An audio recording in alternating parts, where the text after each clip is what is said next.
हाँ, तो फिर किस आधार पर बजरंग दल को बैन किया जाएगा, ये सबसे बड़ा सवाल है। क्या सिर्फ पीएफआई के बैन के बदले बजरंग दल पर प्रतिबंध लगाएगी कांग्रेस? देखिए ये रिपोर्ट।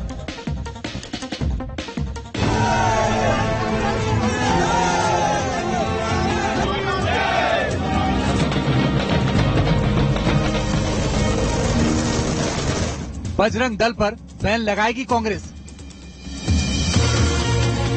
बैन का वादा कैसे पूरा करेगी कांग्रेस?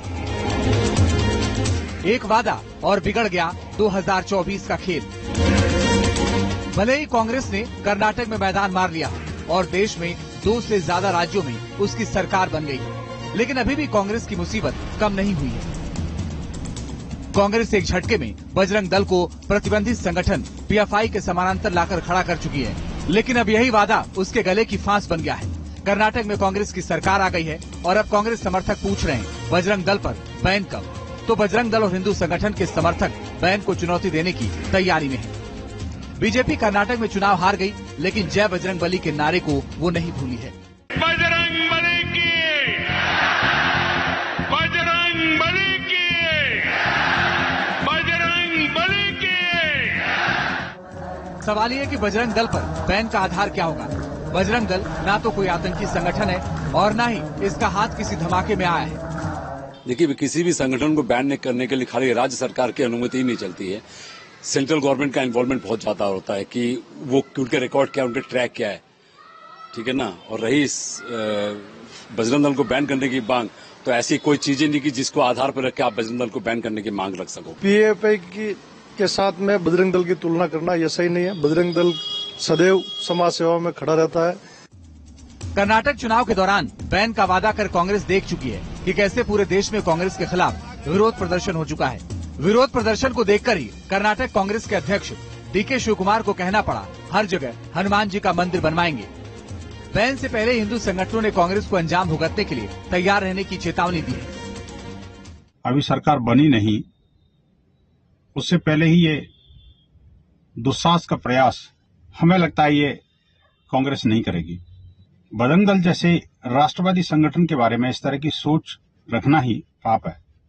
कांग्रेस नेता और सीएम बनने की रेस में सबसे आगे चल रहे सिद्धरमैया ने 2 टूक कह दिया, बता दिया कि घोषणा पत्र में किए वादे को कांग्रेस निभाएगी। इसी के बाद से बजरंग दल पर सियासत तेज हो गई है। बजरंग दल पर बैन लगाना कांग्रेस के लिए आसान नहीं है, क्योंकि कर्नाटक चुनाव के दौरान ही बीजेपी ने बजरंग दल को बजरंग बली से जोड़कर कांग्रेस को उलझा दिया था। क्योंकि हिंदी भाषी राज्यों के साथ पूरे उत्तर भारत में बजरंग बली में करोड़ों लोगों की आस्था है। ऐसे में 2024 में कांग्रेस के साथ खेल हो सकता है। अब देखो, ये तो जनता ने जनादेश दिया है, वो चुनते हैं या नियुक्त करते हैं, ये उनके ऊपर है। लेकिन मेरा तो इतना ही कहना है भैया, मेरी अपेक्षा भी है, मेरी दुआ भी है कि इन्होंने जो मोहब्बत की दुकान खोली है उसमें नफरत के सामान से बचें तो अच्छा रहेगा। बीजेपी से पीएफआई पर बैन के खिलाफ बदले की कार्रवाई बता रही है, लेकिन सवाल अभी वही बना हुआ है कि आखिर बजरंग दल पर कांग्रेस की सरकारें किस आधार पर बैन लगाएंगी? क्योंकि केंद्र सरकार ने पीएफआई पर बैन ऐसे ही नहीं लगाया है। पीएफआई का संबंध आतंकी संगठनों से है। पीएफआई के सदस्य आतंकी वारदात में शामिल हैं, जबकि बजरंग दल के साथ ऐसा कुछ भी नहीं है। अब कांग्रेस के आगे कुआं और पीछे खाई है।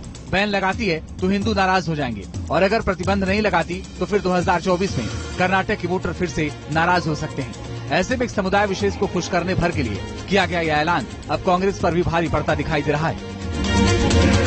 बेंगलुरु से यासिर मुश्ताक और विकास चंद्रा के साथ टीम न्यूज नेशन।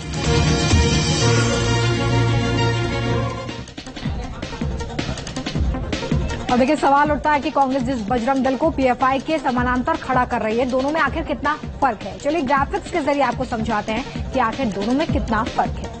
दरअसल बजरंग दल की स्थापना 8 अक्टूबर 1984 में हुई थी, जबकि पीएफआई की स्थापना 22 नवंबर 2006 में हुई थी। बजरंग दल विश्व हिंदू परिषद का युवा चेहरा है।